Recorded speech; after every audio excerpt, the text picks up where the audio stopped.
I'm sure a question pops up in your mind. So what exactly is good nutrition? Well, the food that you consume on a daily basis, if it ensures that your body gets all the essential nutrients, now we're talking about macronutrients, micronutrients, vitamins, minerals, water, if your body is able to absorb all of these in the essential quantities to function optimally, that's when you know you have all the right nutrients in your system. Now, when you plan your meal or your snacks, make sure to have foods that are high in nutrient. We call them nutrient dense foods. They could also be low in calories, so that is good for you. Now guys, nutrition is a vast subject. I could go on and on, but like I mentioned previously, I like to keep things simple. So I have narrowed it down to 7 points that if you incorporate in your day-to-day lives, it could probably help you to leading a healthier lifestyle. So point number 1 you need to keep in mind, which comes as no surprise, is your water intake. That is hydration, right? Now, there's a lot of debate going on about how much water is right or how much water intake is ideal for a woman or a man, for children, for instance. Well, there is no magic number as such, because the water requirement also varies, guys, from person to person. It depends on your age, it depends on your level of physical activity, it depends on your medical conditions, and last but not the least, on environmental conditions. Now, let's say we have summers in a lot of countries right now. It's getting hot. Your body is trying to maintain its temperature. It is losing out on water. That's the natural process, right, of sweating. So you're losing out on electrolytes, fluid. So you need to compensate that. How do you do that? By sipping on water throughout the day. If you don't like the taste, add some lemon or lime like I just did. Now guys, special attention to babies, to children and the elderly, since they tend to get dehydrated faster as compared to adults. My second important point is eat fruits and vegetables, lots of it. Now, eat a rainbow is a fundamental health tip we hear about all the time, right? That means eat all the colors. Now, I'm not talking about artificially flavored foods or Skittles and M&Ms. We're talking about naturally flavored foods. Now, that comes from phytonutrient, which is a natural chemical compound. It helps the fruits and vegetables to protect against, say, bugs, insects, against the harsh rays of the sun and other threats. Now, each color of the fruit and vegetable indicates a specific nutrient. Let me give you a few examples. So for instance, if you have orange and yellow fruits and vegetables, that will help reduce your risk of heart disease. It will be great for your immune system. It will also be great for your skin, for example. Now moving on to green fruits and vegetables, we all know that they help in detoxifying. They also reduce your risk of heart disease. They help to energize you and vitalize you.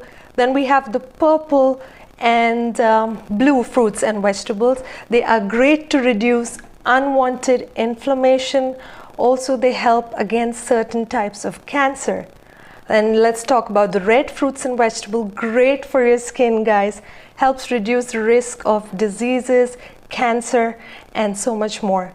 So eat a rainbow is something I think you should add to your plate. Now, my third point would be, do you believe in 6 small meals for a day or 3 square meals? What's your take on that? Well, guys, let me tell you again, there is no right or wrong. You need to figure out what works best for you. For some people, 6 small meals a day would help them keep, fit and energized. On the other hand, for some others, 3 square meals a day would be ideal. So it's a trial and error. You find out what works best for you and you stick to that. Now, my fourth point would be eat your fats. Guys, there's a lot of misconception that fats make you fat, and a lot of us completely try to cut down fat from our diet. It is wrong. Guys, fats have an important function. They have many important functions. For instance, they help store energy, they help insulate your body, that is, they help maintain your core temperature. They also help in absorption of certain nutrients. So they have a lot of important functions, guys. Please do not skip fats out of your diet, but make sure that you eat the good fat. Now that is important. For example, we have avocados, we have coconut oil, olive oil, salmon, fatty fish, nuts, seeds, for instance. So make sure to incorporate fats in your diet. Moving on to the next point would be eat your proteins. Guys, proteins again have a very important function.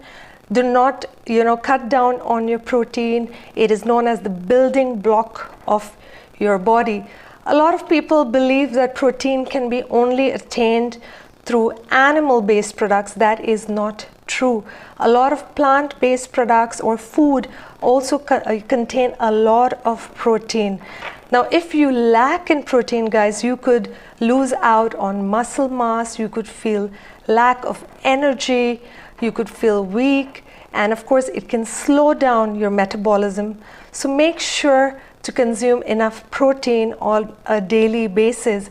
You could have soy, asparagus, broccoli, spinach, tempeh. There's a lot of plant-based and animal-based protein out there. Now, the next important point I have is the things to avoid.